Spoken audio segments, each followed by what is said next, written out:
Some BC Transit riders say they are being driven to distraction. If your morning commute takes you anywhere near UVic, you have probably seen them. Herds of students huddled at bus stops, many of them watching wistfully as their bus roars by. On many routes, the transit buses are so full during peak periods, particularly in the morning, they don't stop. And many of the people who are left at the curb are students who are trying to get to class. They have already paid for a bus pass, and the UVic Student Society wants a solution. But BC Transit says it's already using every bus available. CTV's Chandler Grieve has the story. Left behind, turned away, late for class. It's an all too common problem around the University of Victoria. Students trying to catch a ride to campus are being left in the rain.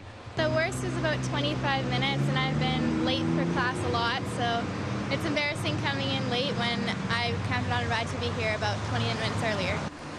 The buses are coming, but the doors aren't opening, and students who are lucky enough to get on the bus are crammed in like sardines. The issue is wreaking havoc on student schedules, and the UVic Student Society is demanding action.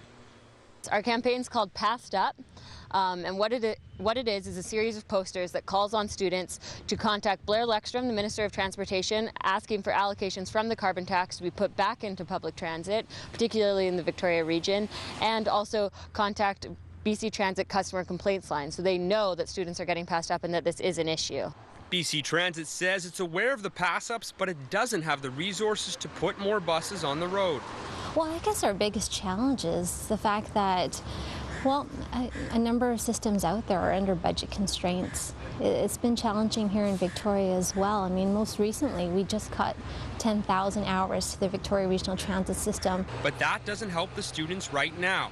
They say the lack of transportation options is leaving them out in the cold. So I just saw the bus go right on by. Does that happen to you a lot? Yeah, it does, actually. And it's really frustrating. They don't really give us a lot of options. It's either buy a parking pass for $500 and not be able to find a parking spot when you go, or take public transit and stand at the bus stop and watch 3-4 buses pass you by. And then it throws us off with school. I mean, I'm paying a lot of money for school, and I either have to walk 20 minutes with like 50 pounds on my back, or I miss my class, which is really unfortunate. And so what we need is more buses on the road, and we need transit priority lanes. But in order to do that, we need more funding. And until the funding comes, students will just have to wait at the curb or call a generous friend for a last-minute lift.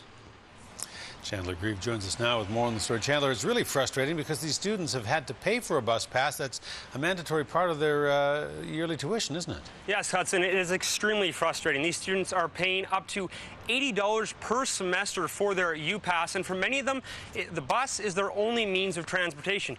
And Hudson, not too long ago, I was in fact one of those UVic students battling out in the mornings to catch the bus to campus, and it was so bad some days I'd either walk or even some days just go right back to bed at home. All right, well, the truth comes out now. Chandler, thank you. Chandler Grieve reporting, and welcome. Thank you. Thank you, Chandler.